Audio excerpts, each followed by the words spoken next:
आनंद। Okay, और आज हम क्लास 11 आईएससी बिजनेस स्टडीज़ का टॉपिक एंटरप्रेन्योरशिप का सेकंड पार्ट करने जा रहे हैं। एंटरप्रेन्योरशिप का हम फर्स्ट पार्ट कर चुके हैं, आज हम इसी लेसन का सेकंड पार्ट करने जा रहे हैं। So let's begin the lesson entrepreneurship. Okay, understanding enterprise, entrepreneur and entrepreneurship. Enterprise क्या है? Enterprise means any kind of business activity that involves taking risk and starting something new. Okay, enterprise का मतलब कोई ऐसी एक्टिविटी है, business activity जिसमें risk होता है और उसमें हम कुछ नया करते हैं। It is like an adventure requiring money. ये एक ऐसा एडवेंचर है जिसमें पैसों की ज़रूरत पड़ती है, आइडियाज़ लाने की ज़रूरत पड़ती है और एफर्ट की ज़रूरत पड़ती है। Just as a family is the base of society and enterprise is the basic unit of the economy. जैसे परिवार का जो आधार होता है, वो सोसाइटी का जो आधार होता है वो परिवार है, उसी तरह से इकोनॉमी का बेसिक यूनिट आपका एंटरप्राइज होता है। एंटरप्राइज करता क्या है? It collects resources. ये रिसोर्सेज को कलेक्ट करता है, valuable resources like land, labour, capital, machinery. इन सारे रिसोर्सेज को सही से ऑर्गेनाइज करता है और इसे यूज़फुल गुड्स में कन्वर्ट करता है या फिर यूज़फुल सर्विसेज में कन्वर्ट करता है और लोगों तक पहुंचाता है। Enterprise always involves decision making. Enterprise में सबसे बड़ी चीज़ डिसीजन मेकिंग होती है। ओके, एंटरप्राइज में डिसीजन मेकिंग होती है and coordination. Decision making and coordination. Okay, enterprise में दो चीज़ें हैं, decision making and coordination. Okay, decision making and coordination.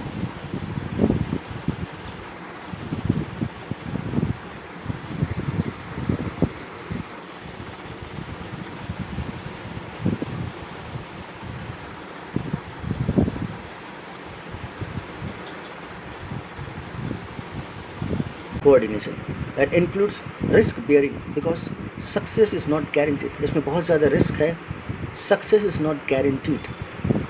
And entrepreneur is the person behind the enterprise. They are the one who imagines और discover a new opportunity. Okay, entrepreneur ही होता है जो नए अपॉर्चुनिटी को लेकर आता है। This could be a new business. Okay, ये कोई नई बिजनेस आइडिया हो सकती है और better way of doing something.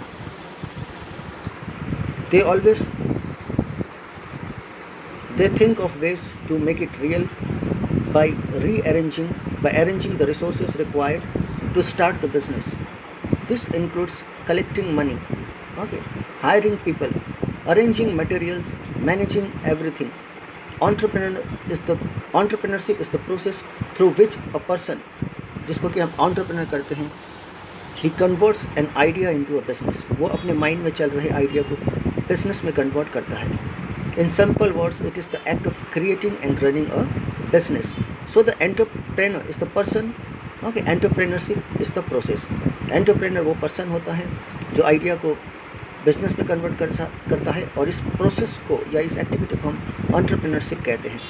And enterprise is the result और the outcome of entrepreneurship.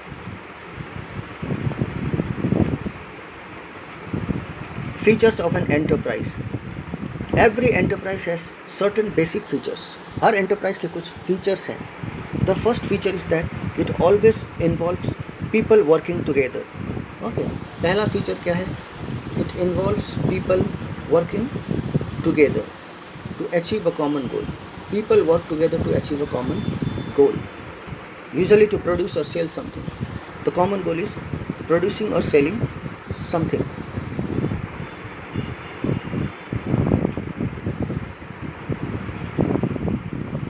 This could be goods like shoes, furniture,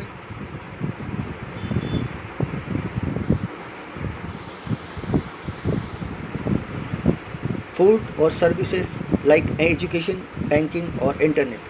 It is not an activity for personal consumption or use.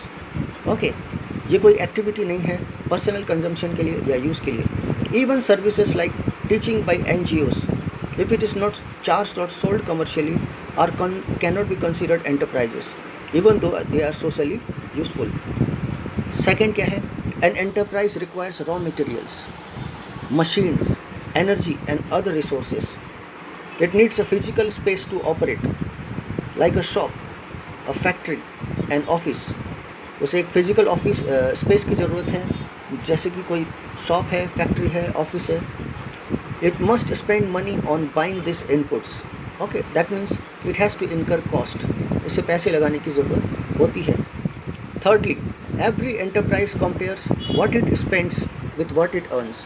तो हर enterprise comparison करता है अपने cost और profits की. Okay, cost और profits की comparison होती है. Every enterprise compares it's what it spends with what it earns. यानी कि कॉस्ट और प्रॉफिट्स की यहाँ कंपैरिजन की जाती है. This is called comparing inputs with outputs. इसको हम कंपेयरिंग इनपुट्स विथ आउटपुट्स भी कहते हैं. A good business to reduce its costs and increase its earnings. So the management of an enterprise must have enough control and freedom to take decisions improving the business. ऐसे decisions लें जिससे कि आपके business improve हो. Lastly, an enterprise is not a one-time activity. ये एक repeated activity है, one-time activity नहीं है. Even if a business makes one product, it tries to make that product again and again for many customers. कोई business एक product बनाती है तो उसको कई बार बनाती है customers के need पूरे करने के लिए. It is not created for just one transaction. Some enterprises fail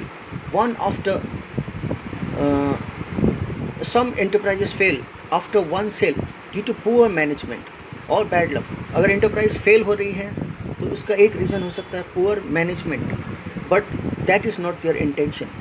A real enterprise is made with the aim of long-term functioning. Now coming to the steps in setting up an enterprise. एक enterprise को setup करने में कौन कौन से steps follow करने होते हैं. Starting an enterprise is not a one-day job. ये एक दिन में पूरा नहीं होता. It requires a proper sequence of steps. कई सारे steps sequence में perform करने हैं and decisions are to be taken carefully. The first and the most important decision is selecting the line of business. सबसे पहला आपको select करना है the line of business. means कौन से line of business को आप चुनेंगे, कौन से line of business को आप चुनेंगे. Okay, the entrepreneur must decide what product or service they want to offer. This decision is based on things like the demand for the product. कौन से product की demand है, availability of raw materials, capital, labor, expected profits, and the entrepreneur's own skills and knowledge. They must also consider the risk. Okay, उनको risk भी ध्यान रखना है.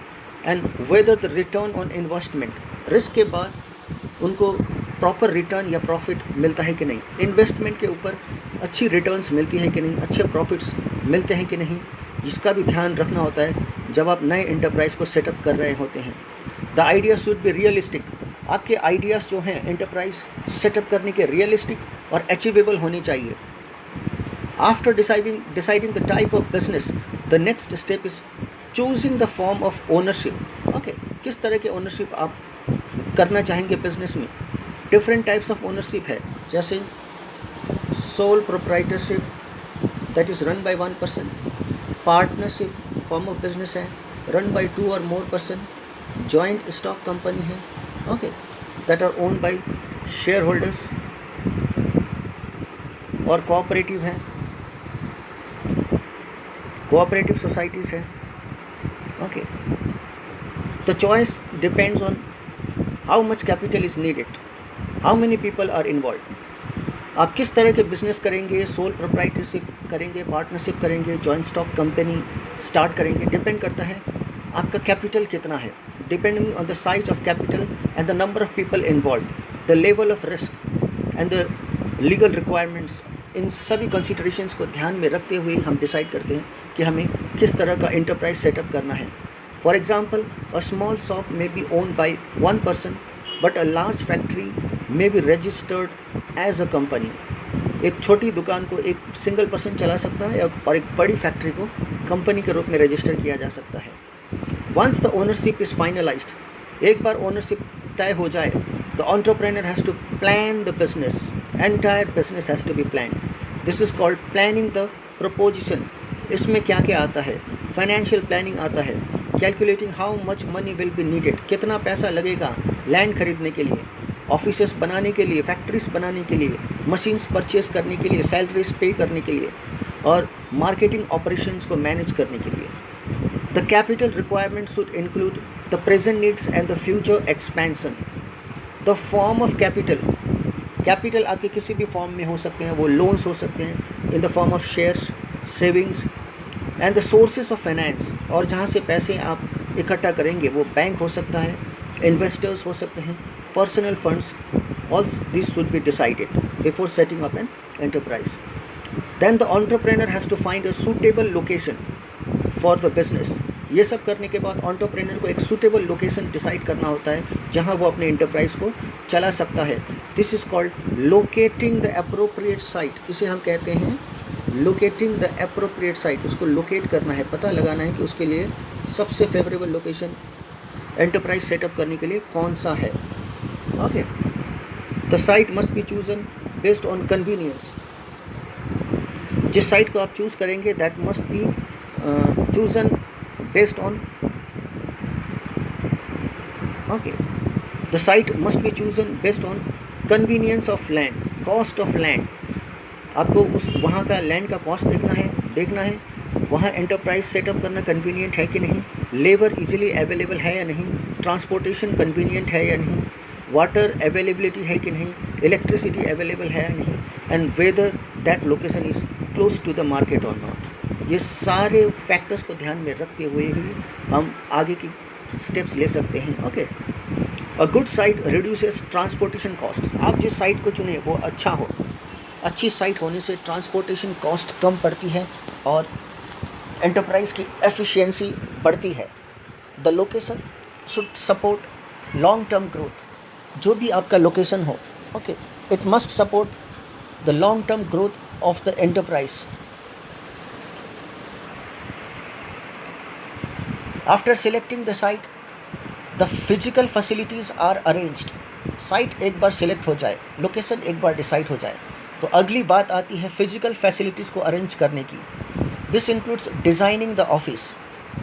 तो इसमें आता है डिज़ाइनिंग द ऑफिस और फैक्ट्री लेआउट। आपका ऑफिस का अंदर का डेकोरेशन कैसा होगा, फैक्ट्री का लेआउट मतलब फैक्ट्रियर का इंटीरियर एक्सटीरियर डेकोरेशन कैसा होगा। Ensuring all materials and machinery are placed in the best possible ways। इस बात को सुनिश्चित करना है कि सारे मटेरियल्स और मशीनरी को बहुत ही सुनिश्चित तरीके से रखा गया है जिससे कि आप समय को बचा सकें।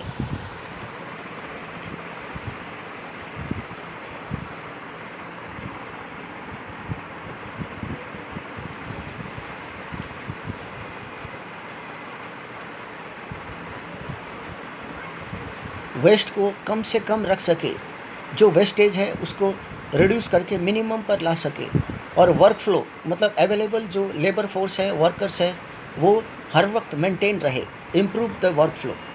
The layout must be adaptable. बिल्कुल एडेप्टेबल होना चाहिए, मतलब हम उसको एक्सेप्ट कर पाएँ, ऐसा लेआउट हो, ऐसा डिज़ाइन हो आपके एंटरप्राइज का, and should be suitable for the production process. The next important step is acquiring human resources. अगला जो इम्पॉर्टेंट स्टेप है वो है ह्यूमन रिसोर्सेज को अरेंज करना। मतलब होता है hiring the right people to work in the business. सही लोगों को हायर करना बिजनेस में। They must be trained and motivated. उनको हमें ट्रेनिंग देनी है और मोटिवेटेड रखना है। They must be trained and must be kept motivated. Okay,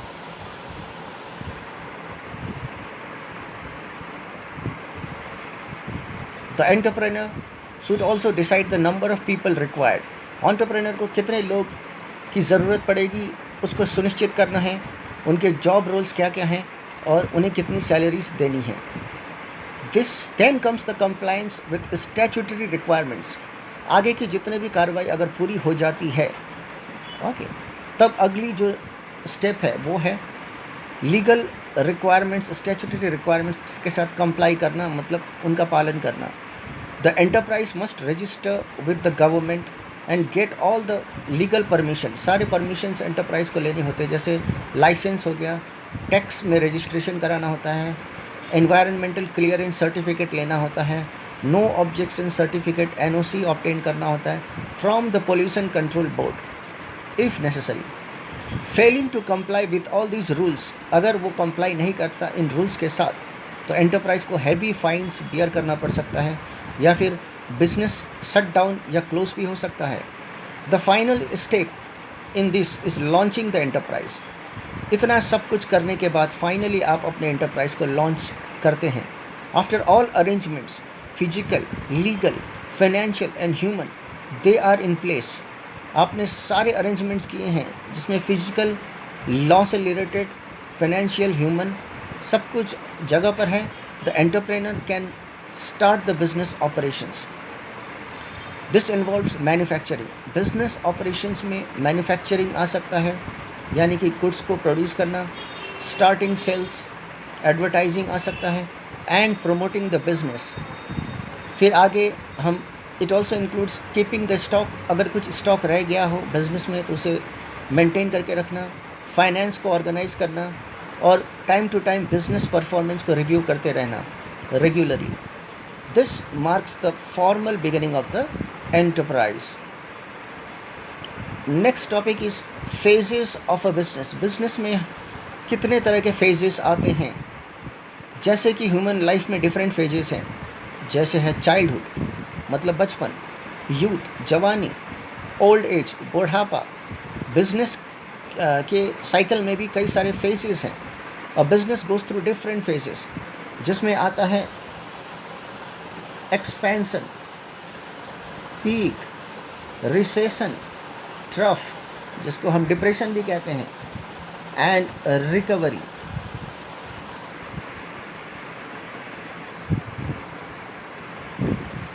इन सब को मिला के हम कलेक्टिवली इनको कहते हैं business cycle. The first stage is expansion. ये वो स्टेज है जब आपकी बिजनेस ग्रो करती है। The stage when your business is growing, customer demand high रहती है। इस समय कस्टमर डिमांड हाई रहती है, सेल्स बहुत ज़्यादा इंक्रीज़ करते हैं और profits are also rising and और इंक्रीजिंग। बिजनेस में आप बहुत ज़्यादा पैसा लगाते हैं, ये वो स्टेज है। Okay, business invest more in machines and labour. There is a positive feeling in the market and market forms में एक्सपैंड देयर ऑपरेशंस। वो अपने ऑपरेशंस को एक्सपैंड करते हैं और ज़्यादा लोगों को लगाते हैं क्योंकि इनकी बिज़नेस ग्रो कर रही है, उनको बहुत ज़्यादा प्रॉफिट हो रहा है। तो ये सारे पॉजिटिव आउटकम आपको देखने को मिलते हैं जब एक्सपेंशन फेज ऑफ बिजनेस चल रहा होता है। एंड लॉन्च न्यू प्रोडक्ट्स, नए नए प्रोडक्ट्स लॉन्च किए जाते हैं। Everyone from the supplier to buyer they feel confident about their future. अगला जो स्टेज है, the second stage in business cycle is the peak cycle. ये वो स्टेज है या वो बिजनेस एक्टिविटी है जो अपने चरम सीमा पर होती है, बहुत ही हाईएस्ट पॉइंट पर ये बिजनेस एक्टिविटी है। इस पॉइंट पर आपके प्रॉफिट्स मैक्सिमम लेवल पर होते हैं और इकोनॉमी बहुत ही अच्छा करता है। Economy does very well. The cost of raw material labour में also start to rise due to high demand. Demand बढ़ने पर मटेरियल लेबर दोनों के प्राइस बढ़ते हैं। This can make further growth difficult. इससे आगे की ग्रोथ रुक जाती है। पीक होता है ग्रोथ का मैक्सिमम पॉइंट और यहाँ पर बिजनेस के अच्छे ग्रोथ की वजह से मटेरियल और लेबर का प्राइस बढ़ता है जो कि डिमांड की वजह से बढ़ता है और इस अवस्था में फर्दर ग्रोथ करना पॉसिबल नहीं होता। At this stage market becomes saturated. इस पॉइंट पे आकर मार्केट सैचुरेट हो जाता है and businesses may not find many new customers. Business को कस्टमर्स मिलने बंद होते हैं।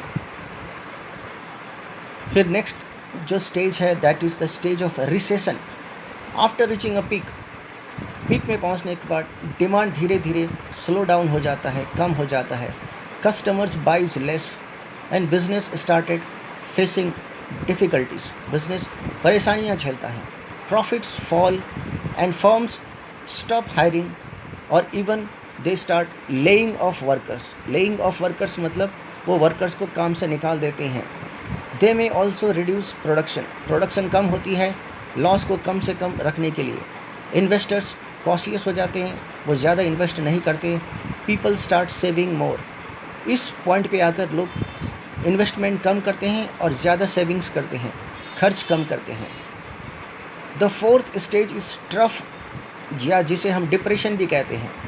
ये सबसे वर्स्ट फेस होता है, सबसे बुरा फेस होता है किसी भी बिजनेस साइकिल में। Business stop growing, business grow करना बंद कर देता है। अनएम्प्लॉयमेंट यानी कि बेरोज़गारी बहुत ज़्यादा बढ़ती है। एंड मेनी फर्म्स में क्लोज डाउन, कई सारे बिजनेसेस शट डाउन हो जाते हैं। The economy is in a bad condition, market becomes very very weak, sales are at their lowest points, profit negative होते हैं, कभी जीरो भी हो जाते हैं, और बिजनेस में कॉन्फिडेंस बिल्कुल ख़त्म हो जाता है। The final stage is recovery. Depression के बाद जो नेक्स्ट स्टेज है that is the recovery phase. After the depression things start to improve. Depression के बाद चीज़ें इम्प्रूव होना शुरू होती हैं। कस्टमर्स रिगेन कॉन्फिडेंस, कस्टमर्स को कॉन्फिडेंस मिलने लगता है। दे स्टार्ट बाइंग अगेन, वो फिर से खर्च करना शुरू करते हैं। Entrepreneurs restart their investments. इस फेज में आकर एंटरप्रेन्योर्स फिर से अपना इन्वेस्टमेंट शुरू करते हैं और धीरे धीरे डिमांड बढ़ने लगता है। This stage brings hope that better times are coming. इस स्टेज में आकर आपके बिजनेस में गुड होप बनने लगती है, कॉन्फिडेंस बिल्ड होने लगता है। Gradually the economy enters expansion again. फिर से जो इकोनॉमी है वो एक्सपेंशन फेज में एंटर करती है। इस तरह से ये साइकिल खुद को ओवर टाइम रिपीट करती रहती है। Every business must learn how to survive in both good and bad times. देखिए, लाइफ में अच्छे बुरे समय आते ही हैं, हमें सर्वाइवल की अच्छी स्ट्रैटेजी पता होनी चाहिए ताकि हम बिज़नेस को लंबे समय तक चला सकें, ना कि ऐसी नौबत आए कि हमें बिज़नेस को शॉर्ट टर्म में ही शट डाउन करना पड़े। और smart entrepreneur tries to grow. जो स्मार्ट एंटरप्रेन्योर होता है वो एक्सपेंशन फेस का बहुत ज़्यादा फ़ायदा लेता है, एडवांटेज लेता है और खुद की ग्रोथ करवाता है। And peak control cost control करता है रिसेशन के वक्त। And prepare for the future during recovery, और रिकवरी फेज में आकर वो अच्छे फ्यूचर के लिए प्रिपरेशन करता है। फाइनली कंक्लूज़न, हमने देखा starting and managing the enterprise is a journey that begins with an idea. किसी भी एंटरप्राइज को स्टार्ट करने के लिए पहला कदम होता है एक अच्छी आइडिया रखना। And moves forward step by step through proper planning, organising resources, managing people and fulfilling all the legal requirements. And entrepreneur plays the most important role in this whole journey. Their vision, उनके सपने, उनका करेज, उनका साहस, risk लेने का साहस और ability, resources arrange करने की जो योग्यता है और जो उनके अंदर निपुणता है, स्किल है, कौशल है बिज़नेस को अच्छे से मैनेज करने की, इसी से एंटरप्राइज का सक्सेस डिटरमाइन होता है। The relationship between entrepreneurship and enterprise shows that while ideas and leadership are important, ideas और उस आइडिया को लीड करने वाला लीडरशिप दोनों इम्पॉर्टेंट है।